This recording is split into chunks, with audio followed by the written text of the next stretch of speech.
I began around 30 years ago, so a very long time. And in that moment, really very few exhibitions existed. It was a very strange thing to think about an exhibition of mathematics. The first exhibitions that I saw, and also the ones that I tried to create myself, were mainly very homemade exhibitions with a lot of concrete models, manipulating models, and so on. And the big change that I have seen progressively is the turning into the virtual. So many more videos and animation, interactive animations, and so on. This has been a great change. And of course, as technology is changing and so quickly. And yeah, but I think it's also not only the technology that changed, but I think the whole field of science communication and of course mathematics communication became much more professional in a way. So it's not only us mathematicians doing exhibitions or us communicators doing exhibitions, but it's also all the teachers. Like there are many teachers, mathematics teachers who do exhibitions, but it's also the professional science museums. Suddenly a very big science museum would curate a mathematics exhibition, and there is a lot happening. And then you have this whole field of mathematics museums who create their own exhibitions and make them travel. So I think there's really a lot has happened independently from the technology that of course changed the whole field, but also the type of exhibits you can do in being very fast, or maybe even show the abstract things of mathematics in a different way, because you have visualization technologies that are fast and different and inductive.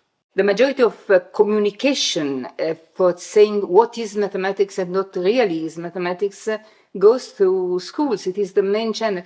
And in Italy, at least, there is a great inertia in school. And in that case, it is very difficult.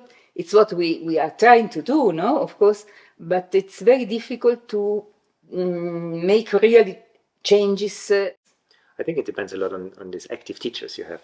I have many examples of an active teacher, I don't know, in Bavaria, and they just started to create their own mathematics and music exhibition, or a teacher in Austria, they created their own mathematics museum with the students. And so you have a lot of these individual cases, but yeah. It's very difficult to identify the most rewarding moment, because there were a lot of rewarding moments. Generally, every time that you see someone who tells you that something has been important and nice for him or her, this is quite rewarding.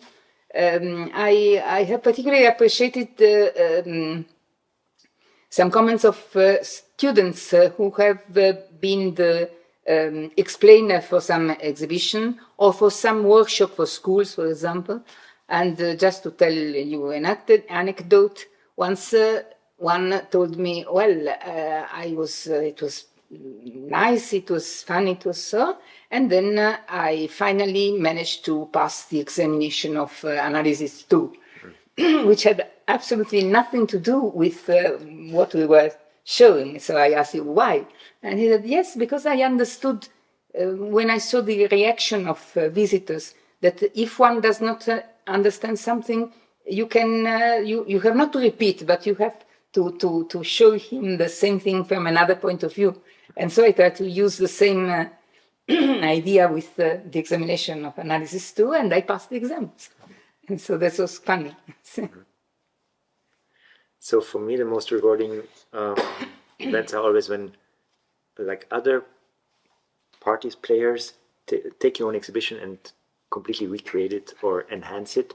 Do it completely independently, identify, have the same passion or even more, show it even more professionally than and maybe they invite me or not, but they are happy. And I think to point out a single moment, I was like, we did this kind of remote open source exhibitions in many countries where people copied it, and I don't know, from Panama to Pakistan or Cape Verde or Congo, but once in Uruguay, they invited me, and then they devised a big traveling exhibition in the whole country, 20, but many different places, like the half of the country attended this exhibition, and they made a documentary film. Like and I saw the film, and I just, I don't know, I had to cry looking at the film, because it's just this kind of multiplication and what they do and how they spread their motivation, not only the content but also the motivation.